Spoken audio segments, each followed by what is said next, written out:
ایک دفعہ کا ذکر ہے کہ ایک بادشاہ نے کسی بات پر خوش ہو کر ایک شخص کو یہ اختیار دیا کہ وہ سورج غروب ہونے تک جتنی زمین کا دائرہ مکمل کر لے گا وہ زمین اس کو الاٹ کر دی جائے گی، اور اگر وہ دائرہ مکمل نہ کر سکا اور سورج غروب ہو گیا تو اسے کچھ نہیں ملے گا۔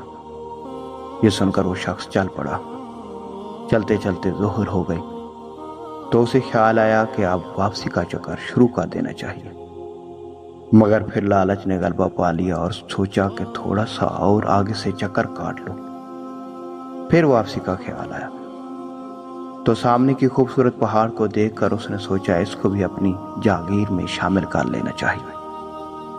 الغرض واپسی کا سفر کافی دیر سے شروع کیا۔ اب واپسی میں یوں لگتا تھا جیسے سورج نے اس کے ساتھ مسابقت شروع کر دی ہے۔ وہ جتنا تیز چلتا پتہ چلتا سورج بھی اتنی جلدی ڈھل رہا ہے۔ عصر کے بعد تو سورج ڈھلنے کی بجائے لگتا تھا پگھلنا شروع ہو گیا ہے۔ وہ شخص دوڑنا شروع ہو گیا کیونکہ اسے سب کچھ ہاتھ سے جاتا نظر آ رہا تھا۔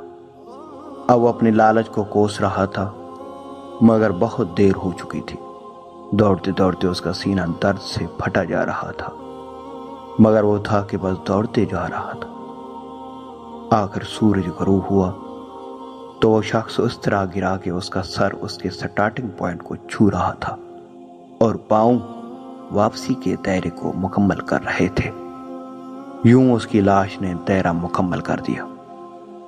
جس جگہ وہ گرا تھا اسی جگہ اس کی قبر بنائی گئی اور قبر پر کتبہ لگایا گیا جس پر لکھا تھا، اس شخص کی ضرورت بس اتنی ساری جگہ تھی جتنی جگہ اس کی قبر ہے۔